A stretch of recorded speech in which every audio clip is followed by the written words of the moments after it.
All right, Scott. Here's what I want you to talk about. And I talk about this and I think about this all the time, and we gotta think. We gotta use our brain. It's not about I don't know what my IQ is. You know, I didn't go to an MBA school. I went to Georgia and barely got out of Georgia. Football player. But I think all the time. I read all the time. I ask questions and I listen all the time. I talk to this guy for the last 20 years, hours upon hours, days upon days, and I'm asking, and I want I want to hear what he says so I can expand my brain and think. You need to think in your, I don't care if you're a carpenter, I don't care if you're running a cleaners, I don't care if you're running a barbershop or a restaurant or whatever.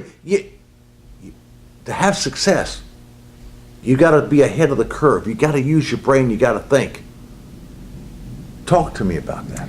Well, you and I, I've worked a lot around big businesses, yep. And we've worked in big businesses, and we've seen them. And I've remarked to you, what in the world happens to these PhDs? These hire the best talent in the world. They give them lots of money. They got the corner office, the potted palm.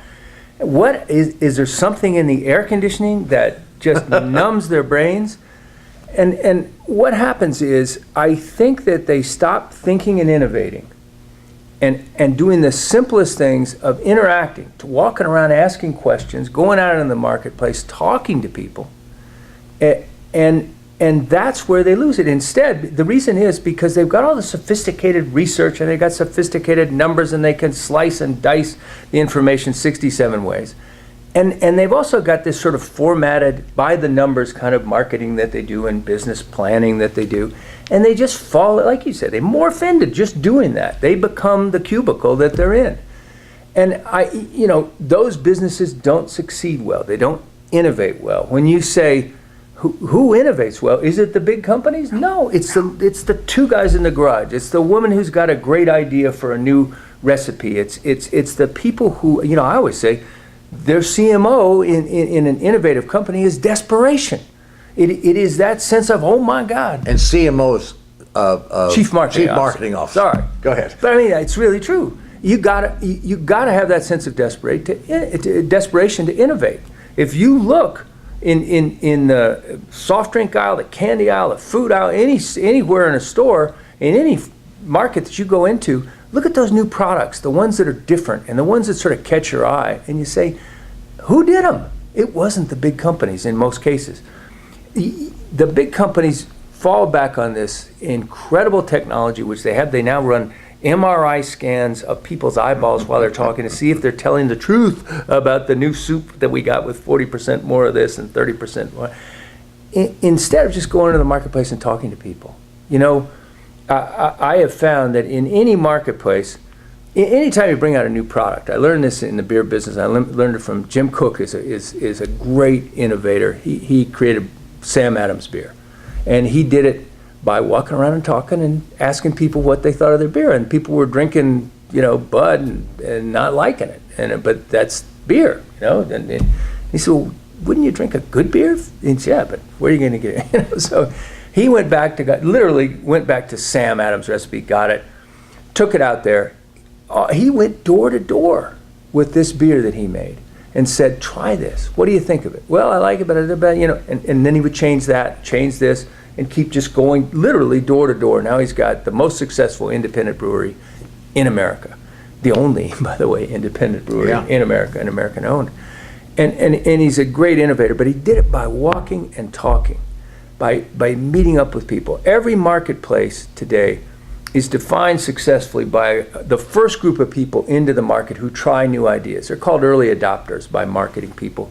Early adopters are the ones who like to try things first. They see something new, they want to try it. They want to tell their friends about it. They get some of their social points by telling other people, getting in their social network, going on Facebook saying, I just found this great new bagel, or I found this great new bicycle.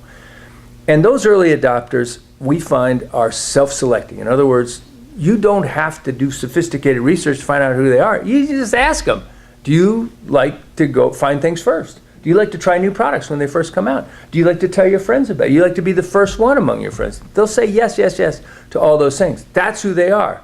Now, how do you find out what the great idea is in the marketplace? You ask them. That's all you do. You walk out, you see who these people are, who are the ones who are grabbing new products, trying the new beer, trying out the new kitchen appliance. Who are they? You walk down the aisle of, Lowe's or Sam's Club, and you talk to them. Yeah, this is what you do it all the time.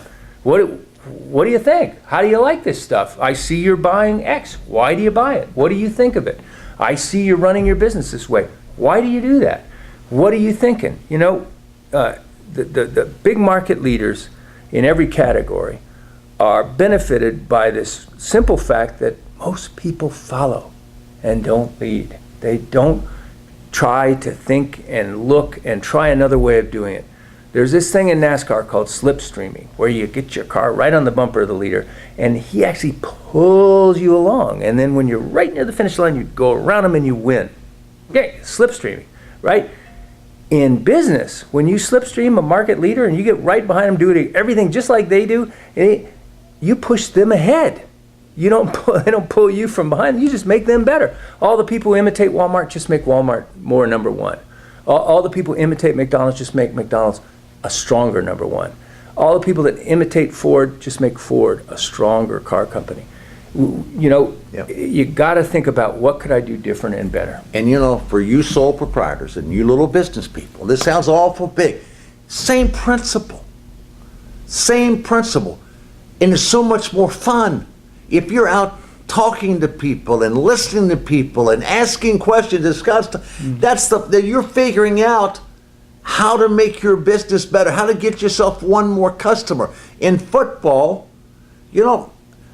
I would start out the season with an offensive philosophy, and then during the game we had to change it from half to half, from quarter to quarter, from play to play, because guess what? They paid the defense to stop us. That's kind of the fun of it, isn't it? And the people you watch in football, the quarterbacks, most of them don't get it. Peyton Manning gets it. Tom Brady gets it. Drew Brees gets it. Phillip Rivers gets it. They know how to play. They get it. They're no better, stronger, faster than all the other quarterbacks, no smarter than all the other quarterbacks, but they have done what Scott's talking about. They've talked to people. They have looked at more film. They've done more reading. They've been more inquisitive. Get curious. Be inquisitive. Just don't stand behind the cash register and take the money and give them the candy bar. Go be creative. I'll give you an example. I know an old story about Fran Tarkenton, quarterback.